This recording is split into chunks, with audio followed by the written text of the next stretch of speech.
Part 1. A Day in the Park. James Williams, a tall, well-built black man in his mid-30s, sat on a bench under a blossoming cherry tree in Riverside Park, enjoying the warm afternoon sun.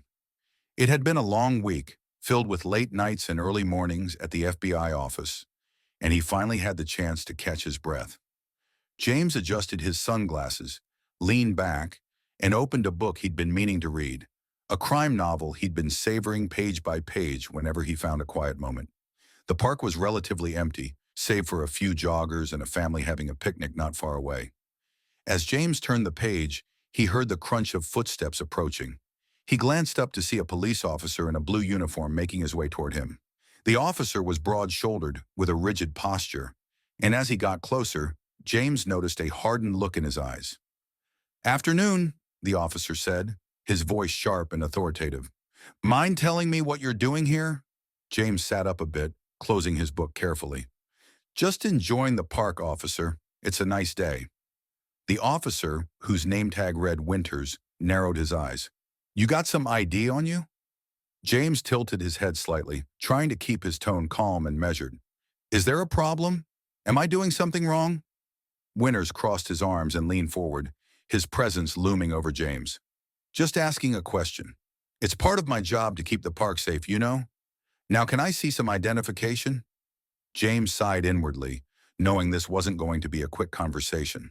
He reached for his wallet slowly, making sure his movements were deliberate and visible. He handed over his driver's license, watching Winters' eyes flick over it, his expression unreadable. "You're from around here?" Winters asked, glancing up. James nodded. "I live a few blocks away. Come here often when I get a day off." Winters handed back the ID, but didn't step back. "What kind of work you do?" James put his wallet away, keeping his gaze level with Winters. "I work for the federal government. Law enforcement." Winters' eyebrows shot up. "Federal, huh? And what are you? Some kind of desk jockey?" James forced a smile, hoping to defuse the tension. "You could say that." But Winters wasn't backing down. He stepped even closer, his face inches from James's. "Why don't you stop playing coy with me, huh? I've seen plenty of guys like you, suits, thinking they're better than the rest of us. You think you can just sit here, no questions asked, in my park?" James took a deep breath, forcing himself to stay calm. He'd dealt with confrontational people before, but something about Winters' demeanor made him feel a growing sense of unease. "Officer, I'm just here to relax. I haven't done anything wrong." Winters' lips twisted into a smirk. "People like you always think they're above the law." He glanced around the park, his gaze hardening. "So what? You think you can just lounge around here? No one's going to notice? No one's going to care?" "I'm not causing any trouble," James replied evenly.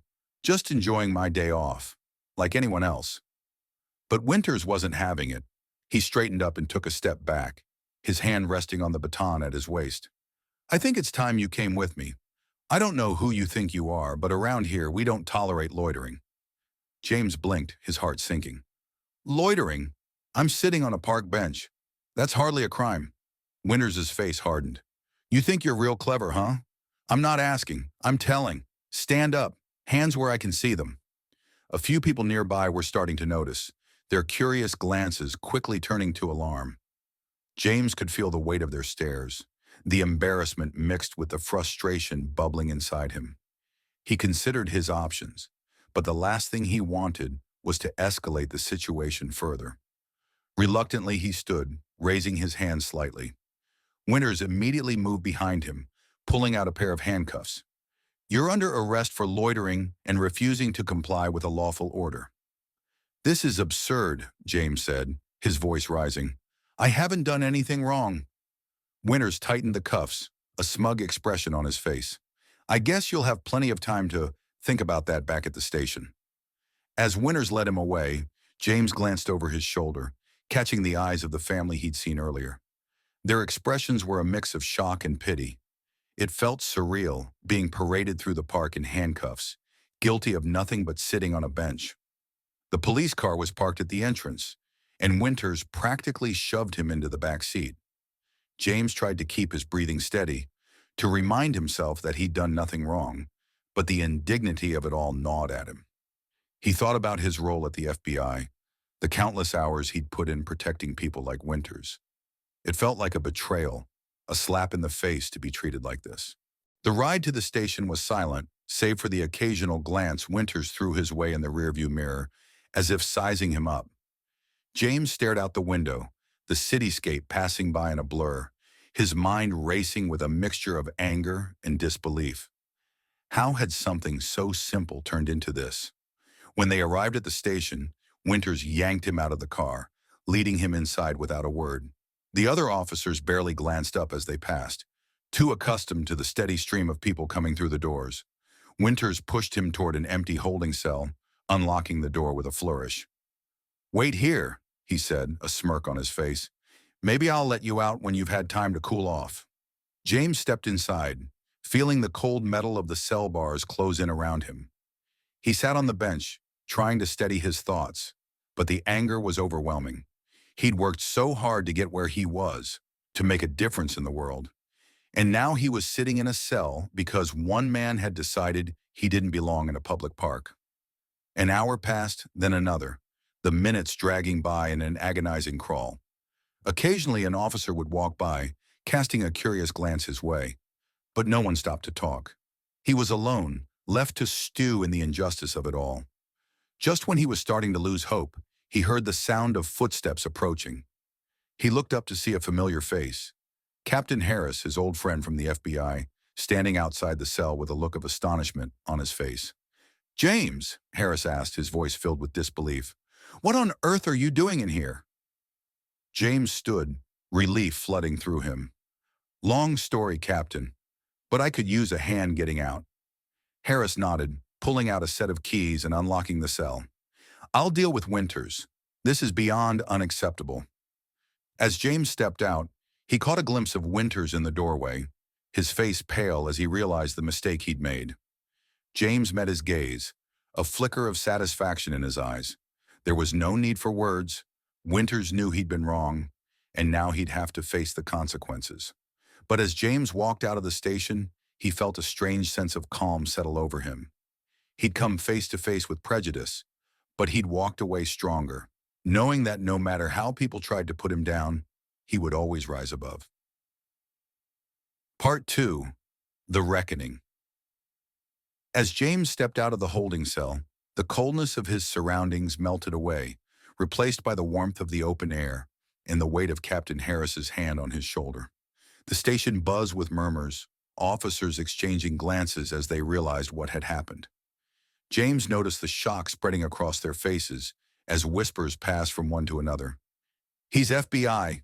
That's Agent Williams." The shame was evident, and for a moment, James felt a sense of vindication. They walked into Harris's office, closing the door behind them. Captain Harris, a tall, broad-shouldered black man with kind eyes, took a seat behind his desk, motioning for James to sit down. His expression was a mix of concern and outrage. "James, I had no idea this would happen. I'm sorry you had to go through that," he said, the sincerity in his voice unmistakable. James let out a sigh, feeling some of the tension drain from his shoulders. "It's not the first time, Captain, and unfortunately, it might not be the last." He leaned forward, the anger in his eyes giving way to a deep sadness.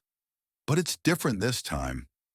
I'm in law enforcement too, yet here I am, handcuffed and thrown into a cell for sitting in a park." Captain Harris nodded, his own anger simmering beneath the surface. "What Winters did was beyond wrong. He's a disgrace to the badge, and he'll answer for this." He stood up, pacing the room.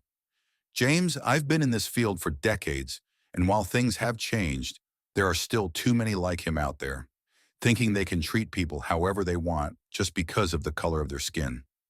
James clenched his fists, the memory of Winters' sneer still fresh in his mind. "We have to do something, Captain. Not just for me, but for everyone who's been treated this way. People need to know this kind of behavior won't be tolerated." Captain Harris gave him a determined nod. "Leave it to me, James. I'll make sure Winters is held accountable. You can count on that." James nodded, standing up. "Thank you, Captain. I appreciate it." He turned to leave, but Harris stopped him. "Wait," Harris said, handing him a file. There's an internal review tomorrow. I want you there to give your statement. We need to ensure this is documented properly. People need to hear what happened. James took the file, feeling a renewed sense of purpose. I'll be there. As he walked out of the station, he saw Winters standing in the hallway, his face pale and his shoulders slumped. Their eyes met, and James could see the fear in Winters' expression. For a moment, James considered confronting him, but he decided against it.